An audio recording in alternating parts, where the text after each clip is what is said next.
Good morning everyone, मैं आप सबका स्वागत करता हूं अपने YouTube channel accountancy and economics by Aman sir में। सो बच्चों, आज हम पढ़ने जा रहे हैं अपना national income and related aggregates का चैप्टर 4, जहां पर मैं आपको डोमेस्टिक इनकम निकालने के तीनों मेथड बताने वाला हूं मेरे बच्चों।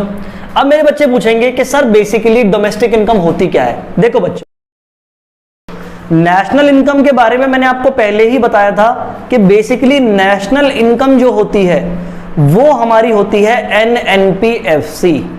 लेकिन बच्चों, हम डायरेक्टली नेशनल इनकम नहीं निकाल सकते।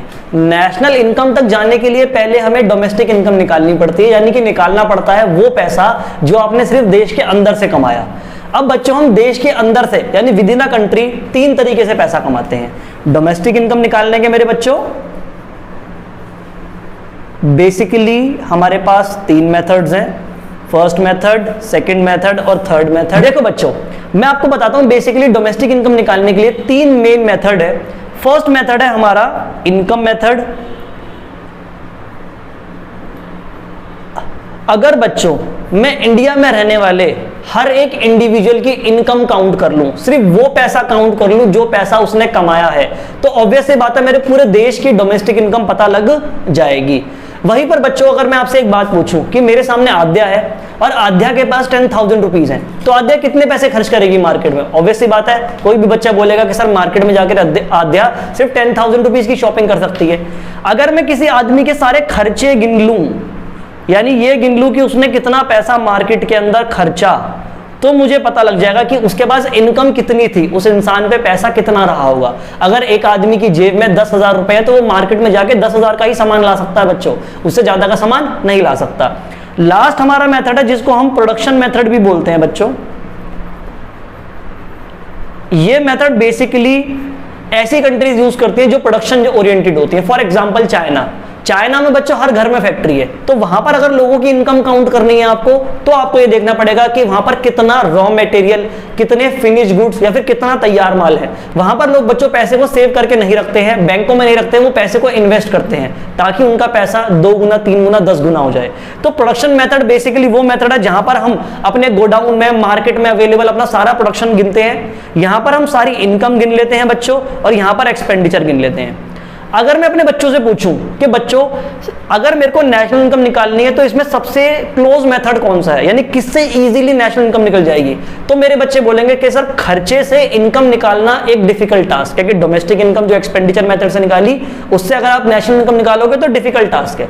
लेकिन अगर आप इनकम से इनकम निकालो तो ये तो सबसे आसान टास्क है कि मुझे क्या निकालनी है, नेशनल इनकम, और मैं कौन सा मेथड यूज कर रहा हूं, इनकम मेथड। तो बच्चों जो हमारा इनकम मेथड से आंसर आता है वो आता है NDPAT-FC, यानी कि ये पूरा एज इट इज सेम है नेशनल इनकम से, सिर्फ डोमेस्टिक और नेशनल का फर्क है। डोमेस्टिक के अंदर NFIA, net factor income from abroad, जोड़ देंगे तो हमारा नेशनल इनकम आ जाएगा। बाकी दोनों मेथड नेशनल इनकम के क्लोज नहीं होते हैं, इसलिए इन दोनों का ही आंसर सेम आता है। इसका भी GDPAT-MP आता है मेरे बच्चों और इसका भी GDPAT-MP आता है। अब मेरे बच्चे बोलेंगे कि सर ये NDPAT-FC, GDPAT-MP ये होते क्या है? बच्चों देखो, अब मैं आपको बेसिकली इनके एलिमेंट्स बताऊंगा, इनके फॉर्मूलाज बताऊंगा।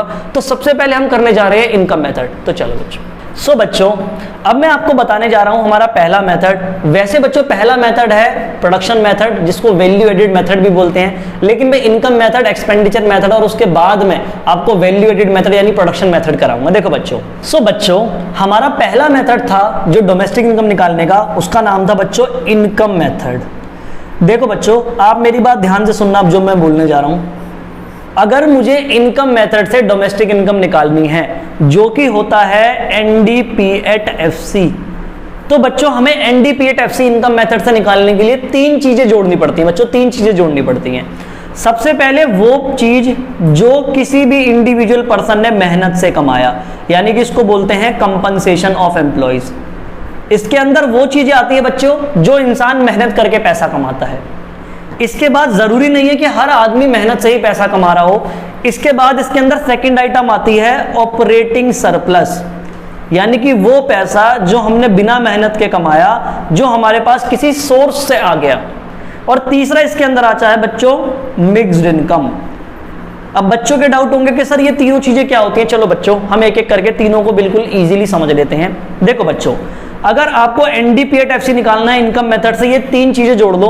अब इन तीन चीजों के भी एलिमेंट्स हैं। देखो बच्चों, सबसे पहला कंपनसेशन ऑफ एम्प्लॉइज, यानी कि एक आदमी मेहनत से कौन कौन सा पैसा कमाता है? बच्चों सबसे पहला एक आदमी मेहनत से जो पैसा कमाता है वो होता है बच्चों वेजिस और सैलरी, यानी कि जो भी पैसा उसको काम करने के बदले में मिलता है। अब बच्चों आपने एक टर्म सुनी होगी पीएफ, प्रोविडेंट फंड। जब भी आप किसी मल्टीनेशनल कंपनी में काम करते हो, जैसे किसी पर्टिकुलर पर्सन की सैलरी 50,000 रुपए है, तो एमएनसी वाले बोलेंगे कि 5,000 रुपए हम आपकी सैलरी में से काट लेंगे और आपके नाम का अपने पास सेव कर लेंगे, जिसे वो नाम देते हैं प्रोविडेंट फंड। अब तुम कहोगे बच्चों कि सर ये 5,000 रुपए कंपनी काट रही है, इसका क्या होगा? ये जब आप उस कंपनी से रिटायर होते हो या निकलते हो तब आपको मिल जाते हैं। ये आपके लिए सेविंग है कि जब आप एजिड हो जाओगे, ओल्ड एज हो जाओगे, उस टाइम पे ये आपको पैसा दिया जाता है। तो वेजिस और सैलरी के साथ बच्चों यहां पर जोड़ा जाता है, इसको बोलते हैं एम्प्लॉइज कॉन्ट्रीब्यूशन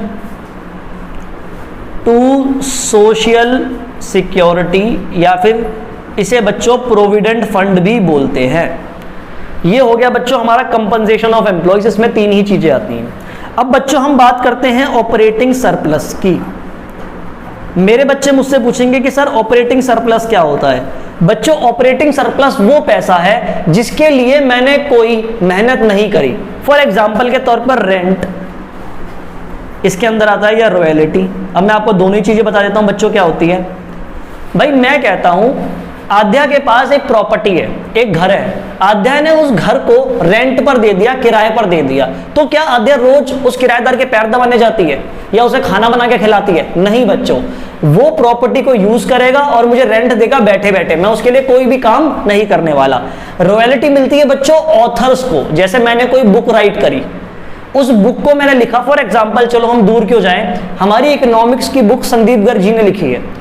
अब संदीप गर्ग जी को हर किताब के ऊपर रॉयल्टी मिलेगी जितनी भी किताब मार्केट में सेल होगी। इसका कारण सिर्फ एक ही है, क्योंकि वो इस बुक के ऑथर हैं, इस बुक को लिखने वाले हैं, तो हर बुक के अंदर, हर बुक के सोल्ड होने की वैल्यू के अंदर उनका भी प्रॉफिट मार्जिन या शेयर होता है। इसके साथ बच्चों रेंट और रॉयल्टी के साथ हमारा आ जाता है प्रॉफिट। आपने कहीं भी पैसा इन्वेस्ट करा मेरे बच्चों, कहीं भी पैसा लगाया, तो उसके बदले में आपको जो रिटर्न मिलती है उसे प्रॉफिट बोलते हैं मेरे बच्चों। इसके साथ हो जाता है हमारा नेक्स्ट इंटरेस्ट। मैं कहता हूं बेसिकली लक्ष्य ने बैंक के अंदर 5 लाख रुपए जमा कराए। अब बैंक के अंदर 5 लाख रुपए है, बैंक आपको हर साल उस पर ब्याज देगा, इंटरेस्ट देगा। क्या आप बैंक के लिए कोई काम कर रहे हो? नहीं बच्चों, ये आपको बैठे बिठाए इनकम हो गई, यानी ऑपरेटिंग सरप्लस वो इनकम जो मुझे बैठे बिठाए हो गई। तो इंटरेस्ट आ जाता है, प्रॉफिट आ जाता है और रेंट और रॉयल्टी आ जाती है। अब मेरे बच्चे पूछेंगे सर प्रॉफिट बेसिकली क्या है? बच्चों प्रॉफिट वो पैसा है जो मैंने कोई इन्वेस्टमेंट करके कहीं पैसा लगाकर कमाया। अब प्रॉफिट के भी बच्चों 3 पार्ट है।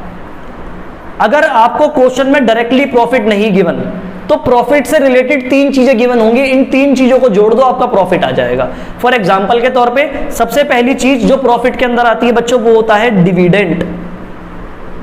बच्चों जब आप किसी कंपनी का शेयर खरीदते हो, किसी कंपनी में पैसा लगाते हो, तो वो कंपनी आपको प्रॉफिट के तौर पर डिविडेंड देती है। डिविडेंड प्रॉफिट का ही दूसरा नाम है।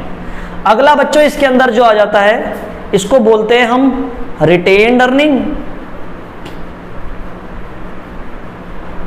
इसको आप अनडिस्ट्रीब्यूटेड प्रॉफिट भी बोल सकते हैं मेरे बच्चों। और साथ में बच्चों रिटेन्ड अर्निंग और अनडिस्ट्रीब्यूटेड प्रॉफिट क्या होता है? बच्चों कंपनीज क्या करती हैं, जैसे कंपनी ने 10 लाख रुपए कमाए, तो कंपनी करेगी वो 10 के 10 लाख रुपए ओनर्स में नहीं बांटेगी कि कल को फ्यूचर में लॉस भी हो सकता है। क्यों ना हम कुछ सेविंग कर लें, अपने प्रॉफिट का कुछ पार्ट बिजनेस के अंदर ही रख लें, ताकि फ्यूचर में मुझे जरूरत पड़े तो मेरे पास टाइम पे पैसा अवेलेबल हो। उसे बोलते हैं रिटेन्ड अर्निंग। था तो प्रॉफिट का पार्ट ना, वो ऑब्वियस सी बात है बच्चों, रिटेन्ड अर्निंग भी प्रॉफिट निकालते टाइम ऐड हो जाता है डिविडेंड के साथ। और साथ में बच्चों इसके अंदर आ जाता है कॉर्पोरेट टैक्स। अब बच्चों मैं बता देता हूं कॉर्पोरेट टैक्स होता क्या है। बच्चों कॉर्पोरेट टैक्स बड़ी बड़ी एमएनसी से लिया जाता है। देखो गवर्नमेंट कहती है कि इंडिविजुअल इनकम से इनकम टैक्स तो लूंगी, प्लस एक बड़ी कंपनी जैसे रिलायंस ने, टाटा ने इतना सारा जो प्रॉफिट कमाया, इसके ऊपर भी तो मेरा कुछ शेयर हो। देखो बच्चों, तो वो कंपनी से जो पैसा लेती है उसको बोलते हैं कॉर्पोरेट टैक्स। देखो गवर्नमेंट कितना टैक्स लेती है, इंडिविजुअल कंपनी के मालिक मुकेश अंबानी की इनकम पे लगा दिया इनकम टैक्स, कंपनी ने जो भी सामान बेचा उस पर जीएसटी लगा के कस्टमर से टैक्स ले लिया, प्लस कंपनी ने जो प्रॉफिट मार्जिन कमाया उसे भी फ्री नहीं जाने देती, उस पर कॉर्पोरेट टैक्स ले लेती है। कॉर्पोरेट टैक्स मेरी प्रॉफिट जो था मेरा उसमें से मुझे गवर्नमेंट को देना है। क्या करना है बच्चों? गवर्नमेंट को देना है, लेकिन था तो प्रॉफिट का पार्ट ही, तो प्रॉफिट कैलकुलेट करते टाइम कॉर्पोरेट टैक्स को भी ऐड करा जाता है। जब भी आपसे एनडीपीएट एफसी निकालने के लिए बोला जाए इनकम मेथड से, तो आप कंपनसेशन ऑफ एम्प्लॉइज निकालो। Compensation of employee directly given है तो ठीक, नहीं गिवन है तो वेजेस, सैलरी और plus employees contribution to social security, इसको ऐड कर लो। अगर आपको ऑपरेटिंग सरप्लस डायरेक्टली गिवन है तो कंपनसेशन ऑफ एम्प्लॉइज में जोड़ दो, नहीं गिवन तो रेंट, रॉयल्टी, प्रॉफिट और इंटरेस्ट ये जोड़ दो। इसके बाद बच्चों आता है प्रॉफिट। अगर प्रॉफिट नहीं गिवन तो डिविडेंड, रिटेन्ड अर्निंग और कॉर्पोरेट टैक्स जोड़ दिया जाता है। आपको इंडिविजुअली समझ आ गया होगा। अगर इनमें से कोई भी आइटम नहीं गिवन, यानी क्वेश्चन में वो अवेलेबल ही नहीं है, तो जबरदस्ती ढूंढना नहीं है बच्चों, उसे जीरो लेट कर लो। यानी कि अगर प्रॉफिट नहीं गिवन, डिविडेंड और रिटेन्ड अर्निंग दिया है, तो मैं ऐसा नहीं कॉर्पोरेट टैक्स ढूंढूंगा, कॉर्पोरेट टैक्स है ही नहीं, मैं क्या करूंगा, सीधा प्रॉफिट निकालने के लिए डिविडेंड प्लस रिटेन्ड अर्निंग कर दूंगा। होप सो मेरे बच्चों को ये फॉर्मूला समझ में आया होगा। अभी मैं तीनों मेथड के फॉर्मूले बता रहा हूं, हर मेथड के फॉर्मूले को बच्चे एटलीस्ट समझने के बाद 5 बार लिखो ताकि आपको याद हो जाए। बाकी आप मेरे साथ क्वेश्चन प्रैक्टिस करोगे तो भी आपको लर्न हो ही जाएगा, फिर भी आप 5 बार जरूर लिख लेना मेरे बच्चों। सो बच्चों फाइनली अब हम पढ़ने जा रहे हैं अपना नेक्स्ट मेथड, जिसका नाम है एक्सपेंडिचर। एक्सपेंडिचर मेथड के अंदर बेसिकली क्या फॉर्मूला होता है और क्या आंसर आता है बच्चों? लास्ट मैंने आपको इनकम मेथड कराया था। इनकम मेथड में एक एलिमेंट होता है मिक्स्ड इनकम, जो मैंने आपको नहीं बताया था। मिक्स्ड इनकम के कोई पार्ट्स नहीं होते, सिर्फ मिक्स्ड इनकम ऐसे ही आपको क्वेश्चन में दिख जाएगा। मिक्स्ड इनकम होता है जैसे फॉर एग्जांपल मैं टीचर हूं, अगर मैं टीचर हूं और मैं अपने बच्चे को खुद ही पढ़ा लूं, तो क्या मैंने बाहर किसी को पढ़ाने के पैसे दिए? नहीं दिए। वो इनकम खुद घूम फिर कर मेरे पास ही आ गई। एक डॉक्टर अपने ही बेटे का इलाज कर ले, एक टीचर अपने ही बेटे को पढ़ा ले, वो इनकम एक्चुअल में मेरे को डायरेक्टली नहीं मिली, लेकिन वो मैंने अर्न कर ली, क्योंकि अगर मैं टीचर नहीं होता तो मुझे बच्चे को बाहर पढ़ाना पड़ता और पैसे देने पड़ते। मैं डॉक्टर नहीं होता तो मुझे इलाज कराने के लिए डॉक्टर की फीस देनी पड़ती। तो मिक्स्ड इनकम यही होता है। अब बच्चों एक्सपेंडिचर मेथड की बात करें। देखो बच्चों, बच्चों एक्सपेंडिचर मेथड क्या होता है? एक्सपेंडिचर मेथड के अंदर जो हमारा आंसर आता है वो आता है बच्चों जीडीपी एट एमपी, क्योंकि ये नेशनल इनकम तक जाने का डायरेक्ट मेथड नहीं है। एक्सपेंडिचर मेथड से जो डोमेस्टिक इनकम आती है वो जीडीपी एट एमपी आती है। GDP at MP expenditure method से यह बोलता है कि आप एक कंट्री में होने वाला सारा खर्चा गिन लो। सबसे पहले आप गिन लो प्राइवेट फाइनल कंजम्पशन एक्सपेंडिचर, यानी कि हम जो लोग घरों में रहते हैं, हम बेसिकली आटा खाते हैं, गेहूं खाते हैं, चावल खाते हैं, चीनी खाते हैं, जितनी भी चीजें हम मार्केट से खरीद के कंज्यूम करते हैं, हम लोग प्राइवेट लोग, वो सारी प्राइवेट फाइनल कंजम्पशन एक्सपेंडिचर आती है। यानी जो लोगों ने खाने के ऊपर पैसा खर्चा वो जोड़ दो इसके अंदर, पूरी इकोनॉमी में जितने भी लोग हैं सबका। फिर बच्चों गवर्नमेंट सेक्टर भी बहुत सारा एक्सपेंडिचर करती है, गवर्नमेंट सेक्टर का भी सारा खर्चा जोड़ लो, यानी गवर्नमेंट फाइनल कंजम्पशन एक्सपेंडिचर। बच्चों मेरी बात ध्यान से सुनना, जो भी प्राइवेट सेक्टर के लोग होते हैं, आम आदमी होते हैं, वो अपना सारा पैसा कंज्यूम नहीं कर लेते, खा नहीं लेते। जैसे फॉर एग्जांपल मेरे पास 1 लाख रुपए की इनकम है, तो मैं 1 लाख रुपए का पैसा खाने के ऊपर नहीं खर्च दूंगा। वो जो 1 लाख रुपए का पैसा है उसमें से मैं 50,000 खा लूंगा, तो 50,000 अपने पास रख लूंगा ताकि मैं कहीं इन्वेस्ट कर सकूं। तो जो प्राइवेट फाइनल कंजम्पशन एक्सपेंडिचर है बच्चों, इसके साथ लोग पैसा इन्वेस्ट भी करते हैं, इसे बोलते हैं ग्रॉस डोमेस्टिक कैपिटल फॉर्मेशन। यानी कि जो पैसा प्राइवेट सेक्टर के लोगों ने कंज्यूम करने के बाद इन्वेस्ट कर दिया। कैपिटल फॉर्मेशन का मतलब इन्वेस्टमेंट ही होता है मेरे बच्चों। अब बच्चों इसके साथ इसके अंदर आ जाता है नेट एक्सपोर्ट। अब मेरे बच्चे पूछेंगे सर नेट एक्सपोर्ट क्या होता है? बच्चों देखो, हम जरूरी नहीं है कि सिर्फ इंडिया के अंदर से ही सामान खरीद के कंज्यूम करें या उसे यूज करें। नॉर्मली क्या होता है, जैसे फॉर एग्जांपल मैंने OnePlus का स्मार्टफोन मंगाया, तो OnePlus smartphone basically Indian brand का नहीं है, ये एक चाइनीज ब्रांड का है। जो भी हम बेसिकली पैसा खर्च रहे हैं वो चाइना को जाएगा, तो ये हमारी कंट्री की इंपोर्ट हो जाएगी। तो यहाँ पर बैलेंस लिखा जाता है नेट एक्सपोर्ट, यानी जितनी भी हमने इनकम करी उसमें से माइनस कर देते हैं जितने भी हमें पेमेंट करनी है, यानी export minus import, net export हो जाता है। देखो बच्चों एक्सपेंडिचर मेथड में ये 4 ही एलिमेंट आते हैं। आपको सीधा सीधा directly private final consumption expenditure दिया होगा, प्लस उसमें कर दो गवर्नमेंट फाइनल कंजम्पशन एक्सपेंडिचर जो कि एज इट इज दिया होगा। बच्चे पूछेंगे सर गवर्नमेंट कौन सा फाइनल कंजम्पशन एक्सपेंडिचर करती है बच्चों? गवर्नमेंट हॉस्पिटल बनाती है, गवर्नमेंट स्कूल्स बनाती है, फ्लाईओवर्स बनाती है, जितनी भी आपको पब्लिक चीजें दिखती हैं, फॉर एग्जांपल पब्लिक पार्क हो गया, ये सारी चीजों पे पैसा लगाने वाली गवर्नमेंट ही होती है। इसके अलावा गवर्नमेंट बहुत सारे डिपार्टमेंट चलाती है, आपको पता होगा बच्चों। तो अब देखो, private final consumption expenditure as it is given होगा, government final consumption expenditure as it is given हुआ। ग्रॉस डोमेस्टिक कैपिटल फॉर्मेशन, यानी जो हमने पैसा इन्वेस्ट करा है, हम दो तरीके से पैसा इन्वेस्ट करते हैं बच्चों, ध्यान से देखना। जो हम पैसा इन्वेस्ट करते हैं, ग्रॉस डोमेस्टिक जो कैपिटल फॉर्मेशन है मेरे बच्चों, वो दो पार्ट में बटा है बच्चों। यानी कि पहली चीज हम करते हैं gross domestic fixed capital formation, यानी कि जो पैसा बच्चों हमने खर्च दिया घर, दुकान, मकान, यानी कोई भी फिक्स्ड असेट खरीदने के लिए, हमने कोई भी प्रॉपर्टी खरीदने के लिए जो पैसा खर्चा, वो बेसिकली ग्रॉस डोमेस्टिक फिक्स्ड जो पैसा लगा दिया, जो रिटर्न हमें एकदम नहीं मिलने वाला, एक फ्यूचर की डेट पे मिलेगा अगर हम उसे सेल करते हैं तो, यानी gross domestic fixed capital formation plus बच्चों चेंज इन स्टॉक, यानी कि जो पैसा हमने कंपनीज में लगा दिया, स्टॉक कंपनीज प्रोड्यूस करती हैं तो चेंज इन स्टॉक आ जाता है मेरे बच्चों। अब मेरे बच्चे पूछेंगे sir gross domestic capital formation के लिए क्या यही दो आइटम आती हैं? हाँ बच्चों, ग्रॉस डोमेस्टिक कैपिटल फॉर्मेशन निकालने के लिए बस ये दो आइटम्स आती हैं। अब बच्चों मेरी बात ध्यान से सुनना, जो मैं बोलने जा रहा हूं। चेंज इन स्टॉक क्या होता है? चेंज इन स्टॉक का सिंपल सा फॉर्मूला है मेरे बच्चों, इजीली आप कर दो, closing stock minus opening stock, यानी क्लोजिंग स्टॉक में से मैं माइनस कर दूंगा ओपनिंग स्टॉक तो चेंज इन स्टॉक आ जाएगा। नेट एक्सपोर्ट का भी सिंपल सा फॉर्मूला है बच्चों,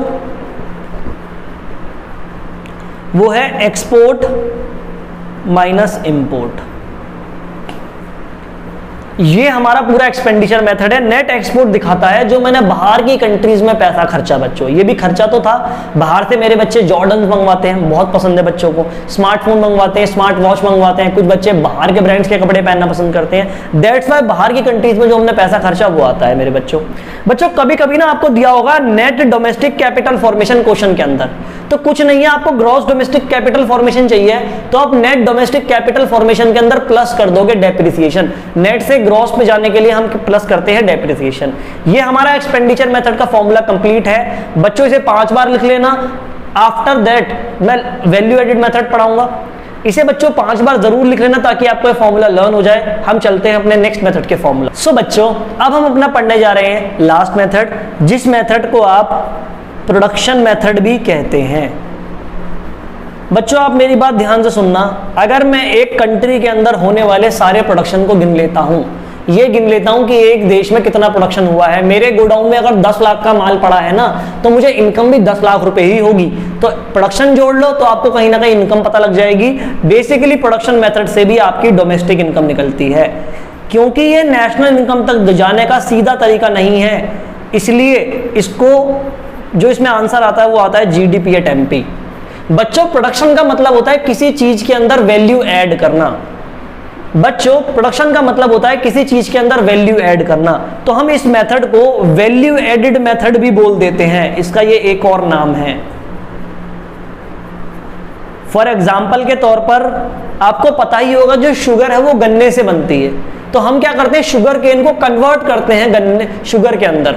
दैट्स वाई हम उसमें एक वैल्यू ऐड करते हैं। बेसिकली जो ब्रेड है वो व्हीट से बनती है, व्हीट को कन्वर्ट करते हैं फ्लोर में, फ्लोर को कन्वर्ट करते हैं ब्रेड में। तो बच्चों वैल्यू एडेड यानी प्रोडक्शन ही होता है। इसको जीडीपी एट एमपी के अलावा जीवीए एट एमपी भी बोल देते हैं, यानी gross value added at market price. इसका सिंपल बच्चों इसका फॉर्मूला बच्चों बहुत ही सिंपल है, कुछ नहीं है। आप ये देख लो आपने कितने का माल बनाया, यानी वैल्यू ऑफ आउटपुट,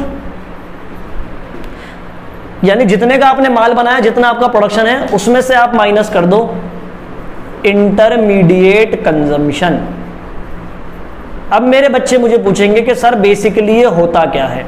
देखो बच्चों मैंने 10 लाख रुपए का माल बनाया, अब मैंने 10 लाख का माल बनाया तो मेरी इनकम होगी 10 लाख रुपए, यानी मेरा जो आउटपुट की वैल्यू है 10 लाख है। क्या उस माल को बनाने में मैंने पैसे नहीं लगाए होंगे? उस माल को बनाने में मैं कहता हूं मेरी 2 लाख रुपए की कॉस्ट लगी, 2 लाख रुपए मेरी लागत लगी, मैं रॉ मटेरियल लाया था। तो ये कहता है जो आपकी एक्चुअल में इनकम होने वाली है ना बच्चों, वो सिर्फ 8 लाख रुपए होने वाली है, क्योंकि 10 लाख का प्रोडक्शन हुआ, इसमें से 2 लाख रुपए की कॉस्ट माइनस कर दो तो 8 लाख का एक्चुअल प्रोडक्शन है जो आपका इनकम के तौर पर आपके पास आएगा। अब मेरे बच्चे पूछेंगे सर वैल्यू ऑफ आउटपुट और इंटरमीडिएट कंजम्पशन के पार्ट्स भी होते हैं? इसके पार्ट्स होते हैं बच्चों। देखो, वैल्यू ऑफ आउटपुट का मतलब होता है जितना प्रोडक्शन, जितनी वैल्यू का प्रोडक्शन मेरे पास है। इसके 2 पार्ट है, एक तो सेल्स, भाई जितने का प्रोडक्शन मेरे पास था उसी में से मैंने माल बेच दिया होगा, तो ये भी मेरा प्रोडक्शन है जो मैंने प्रोड्यूस करा था। प्लस बच्चों इसके अंदर आ जाता है चेंज इन स्टॉक। अब मेरे बच्चे पूछेंगे सर ये क्यों है? देखो बच्चों, पहले मैं जान लेता हूं कि बेसिकली चेंज इन स्टॉक का फॉर्मूला क्या होता है। बच्चों चेंज इन स्टॉक का फॉर्मूला होता है, बच्चों चेंज इन स्टॉक का फॉर्मूला होता है बच्चों क्लोजिंग स्टॉक माइनस में ओपनिंग स्टॉक। बच्चों मुझे सिर्फ ये गिनना है कि मैंने अभी प्रोडक्शन कितना करा, क्योंकि जितना मैंने प्रोडक्शन करा होगा उतनी ही मेरी इनकम होने वाली होगी। देखो बच्चों, मैं कहता हूं मेरे पे शुरू में 2 मोटरसाइकिल थी, मेरे पास शुरू में 2 मोटरसाइकिल थी और साल के एंड में मेरे पे 5 बच गई। आप ध्यान से सोचो, शुरू में 2 थी, यानी 2 ऑलरेडी बनी हुई पड़ी थी, और साल के एंड में जितना माल बिका उसमें से 5 मोटरसाइकिल अभी भी रिमेनिंग अनसोल्ड है। तो बच्चों ध्यान से बताओ, 2 पहले की पड़ी थी, 5 मेरे पे बची हैं, तो मैंने 3 ही तो इस साल में बनाई होंगी, क्योंकि 2 तो पुराना माल था। तो एक्चुअल के अंदर चेंज इन स्टॉक दिखाता है कि कितना माल आपका करंट ईयर का प्रोडक्शन है। सेल जो आपने बेच दिया वो तो है ही, प्लस इसमें चेंज इन स्टॉक यानी कि जो माल बिका नहीं है और मेरे पास रिमेनिंग पड़ा उसमें से करंट ईयर का कितना था वो जोड़ दो चेंज इन स्टॉक, तो आपका आ जाता है वैल्यू ऑफ आउटपुट। तो वैल्यू ऑफ आउटपुट होता है sales plus change in stock. इसका फॉर्मूला बच्चों यही होता है। इंटरमीडिएट कंजम्पशन आपको क्वेश्चन में एज इट इज दिया होगा, कभी कभी लिखा होगा इंटरमीडिएट परचेज या फिर परचेज ऑफ रॉ मटेरियल, तो आप पहचान लीजिएगा, बहुत इजी है। ये हमारा वैल्यू एडेड मेथड का फॉर्मूला होता है बच्चों, सबसे इजी मेथड है। इसके क्वेश्चन थोड़े ट्रिकी आते हैं। नेक्स्ट क्लास के अंदर मैं आपको तीनों मेथड्स के क्वेश्चंस कराऊंगा। उससे पहले मेरी तरफ से होमवर्क है बच्चों कि आपको तीनों मेथड्स का फॉर्मूला लर्न करना है, साथ साथ इसको 5-5 बार लिखना है। आपको क्वेश्चन करते करते भी लर्न हो जाए, क्योंकि मैं क्वेश्चन करवाने से पहले फॉर्मूला जरूर लिखवाऊंगा, लेकिन आप फिर भी 5 बार लिख लेना। थैंक यू सो मच बच्चों, ऐसे ही मेरे साथ जुड़े रहो, मेरी हर वीडियो को लाइक करो बच्चों, अपने दोस्तों के साथ चैनल को सब्सक्राइब करो। थैंक यू सो मच मेरे प्यारे बच्चों।